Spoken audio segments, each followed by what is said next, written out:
18. decembra u 19 sati u Dečijem kulturnom centru u Beogradu biće premijerno izvedena baletska predstava pod nazivom Fantazija o baletu. I u ovoj predstavi učestvovaće preko 100 učesnika, tačnije polaznika škole klasičnog baleta uzrasta od 3 do 11 godina. Šta nas to sve očekuje 18. decembra reći će nam balerina i jedna od organizatorki ove manifestacije, Ana Pflug, ali Ana nije večeras sama, tu su sa nama divni baletski igrači Bogdan i Vanja. Dobroveče, dobrodošli. Posebno mi je drago što ste večeras vi sa nama. Ana, mi se već drugi put, treći put družimo, tako da već je postala tradicija da dođeš kad god imamo neki divan događaj, kao što je predstava Fantazija o baletu 18. Jeste se spremili? Pa ja mislim da jesmo, smo spremni. Da. Da, divno. Hajde malo da nam kažeš kako će predstava biti. Pa to je naša 5. predstava po redu. Ovog puta moramo onako da se pohvalim. Dobili smo podršku od Ministarstva kulture i informisanja.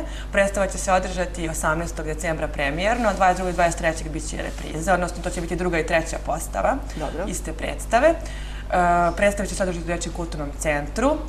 To je u suštini jedan projekat koji je podržan od Ministarstva kulture i informisanja i u kome će učestvovati prvi put stručni konsultanti. Dobro. Ovog puta to su profesorka baleta, sada u penziji, Gordana Sivčević, koja inače je bila direktorka baletske škole Lojo Devičo, inače i moja profesorka. Dobro. I prvak baleta Narodnog pozorišta Konstantin Tešea, koji su vrlo vredno onako radili sa nama i 3 meseca maltene svaki dan su dolazili, radili su starijim polaznicima i mislim da će predstava biti jako kvalitetna, jako dobra, onako, baš za svakog. Moramo da pogledamo 18. decembra. Reci mi, Ana, s obzirom na to da sam malo pre pomenula veliki broj učesnika, mališana, evo tu su baletski igrači, bit će i balerinice, ali tako? Reci mi, koliko je teško raditi sa njima u smislu različiti su uzrasti, znamo kako je sa decom, koliko treba da im držimo pažnju. Je li bilo onako naporno, ali sigurno sam da je bilo onako lepo sa druge strane i zabavno. Pa zabavno jeste. Mislim, kad dođu na probu svi učesnici, preko njih 100, pa 3 do 11 godina, tu ima svega i oni kad su umorni i kad ne mogu, pa i kad se smeju pa ne mogu da stanu. Ali kako prolazi neko vreme i godine kako radimo, sve to ide lakše, bolje organizovano i deca koje su ranije bila mlađe, sad su već starije i oni se bolje snalaze, tako da sa njima nemamo neke probleme koje smo imali ranije. Ali jeste naporno, mislim da ne bi mogao baš svako ovo da radi, Ali eto ono što prošli put smo pričali baš na tu temu da u stvari ima i dečaka, je li tako, u baletskoj školi. Evo, oni su sa nama. Posle ćemo se vratiti na predstavu. Ja bih htjela njih da pitam nešto. Bogdan, evo tebe prvo, imaš 9 godina, je li tako? Da. I već 4 godine se baviš baletom. Da. Jesi zadovoljan, jel ti se dopada to? Da. A reci mi, kako si počeo, kako si zavoleo balet? Jer si sam želeo ili su te možda roditelji odveli? Sam sam želeo. Sam si je želeo. Znači, ne kažeš se što si upisao školu? Ne. Divno. A je bi voleo da budeš svetski baletski igrač? Da. Divno. Dobro. Jesi se pripremio za predstavu, jesi? Da. Dobro. Vanja, ti koliko imaš godina? 7. 7. I koliko se baviš već baletom? Pa... Od februara, je li tako? Da. Tako si malo pre nam rekao. Znači, ti si tek početnik. Da. I zašto si ti upisao školicu? Pa mama je htjela da me odvede. I? Je ti se dopalo to odmah kad si otišao? Da. Dobro. Ti si prvi razred, je li tako? Da. I jel možeš da uklopiš sve obaveze, i balet, i školu, je li ti naporno? Pa ne. Nije. Znači sve stižeš? Da. Pa bravo. Oni, boga mi, idu najviše na balet. Oni, jel da? Da, oni idu čak i više nego većina devojčica. Oni dolaze 4 do 5 puta nedeljno. Jao, pa mogu misliti da je to stvarno naporno. Pogotovo je ovo zimsko vreme, sad počinje. A dobro, to je u stvari ta želja. Vole oni to. Pa ja mislim da treba dječaci da idu na balet i na ples, ali dobro, sad kod nas je malo to.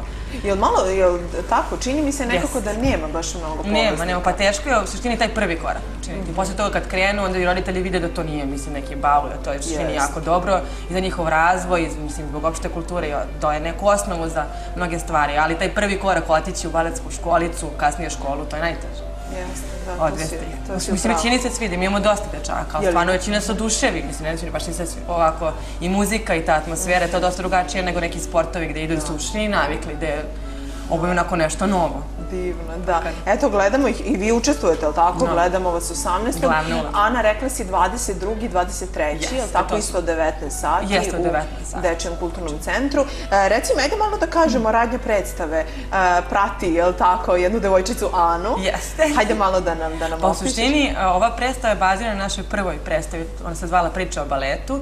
I ona je jako lepo bila prihvaćena, čak smo imali 4 izvođenja od Adu i onda sam je došla na neku ideju da se ta predstava malo razradi, da uključimo neke ljude, da kažem, stručne za oblast baleta i koji rade sa starijim uzrastima, da se to dovede na neki malo viši nivo.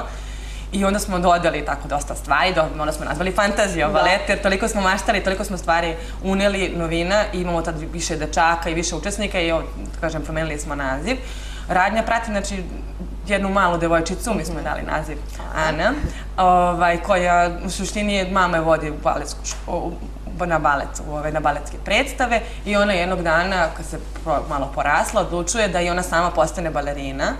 I naravno prvo moli mamu, tatu, oni neće da prihvate i oni mi pokazuje što je ona tamo sve videla, naučila, oni je odvode i dešava se da ona zapravo ima veliki talent za igru, to primećuju koreografi i kad dolazi na veliku audiciju, ona je jedna od najboljih polaznika koji su se tamo pojavili i je dobija glavnu ulogu i učestvuje u predstavi. To je za njenu karijeru velika stvar.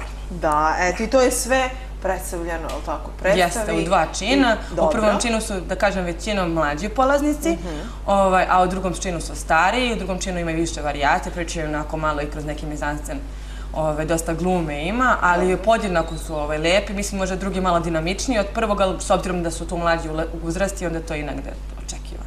Pa baš fino. Ono što bih htjela, Ana, da te pitam, s obzirom na to da si ti profesor, malo pre kad sam te pitala kako da te predstavim, sve radim u školi klasičnog baleta. Eto, roditelji koji su zainteresovani da upišu svoje mališane, kako to mogu da učine? Pa najbolje je bilo da nas kontaktiraju putem telefona. Dobro. 064 152 0247. Ako žele da dođu na probni čas, u suštini mi tokom čitave godine, da kažem, prijemamo polaznike, s tim što imamo te velike audicije na početku i polovinom godine. Nalazimo se u Resečkoj 28, 7 ponedeljaka svakog dana imamo časove, znači mogu da se informišu, da dođu na probni čas, nakon toga imamo dosta grupa gde mogu da odrede termine koji im odgovaraju i da krenu sa baletom. Sa baletom, nije ništa strašno, eto, Vanja i Bogdan kažu, preporučuju, je li tako? Kako vaši vršnjaci reaguju kad kažete da idete na balet? Jel vas podržavaju? Pa da. Dobro, a tebe, Bogdan? Pa mene baš ne. Ne, a zašto? Ne vole balet? Kako to? Mislim da nije razumno pitanje. Da. A možda vole, ali možda se plaše i oni da krenu na balet. Šta misliš? Ne znam. Ne znaš, dobro, to ćemo saznati sledeći put, pitaćemo vršnjake. Ana, hvala puno, Vanja, Bogdane na gostovanju, bilo mi je zadovoljstvo, eto, malo pre smo se šalili da konačno prinčevi neki dođu u Art magazin, dvojica, ni manje ni više. I mi smo za gledalci pripremili, tako, dva puta po 2 karte za 18 i u 19 sati, jeste premijera. Javite se na broj telefona Art televizije, vidjet ćete u uglu ekrana i idite pogledajte Fantaziju o baletu. Hvala vam puno, a mi gledamo šta igrate, je li tako? Jeste, malo igraju ćete nam pokazati. Mušku varijaciju koju će premijerno izvesti 18. decembra Fantaziju o baletu. Eto, čisto da vidite šta vas očekuje 18. decembra. Hvala još jednom.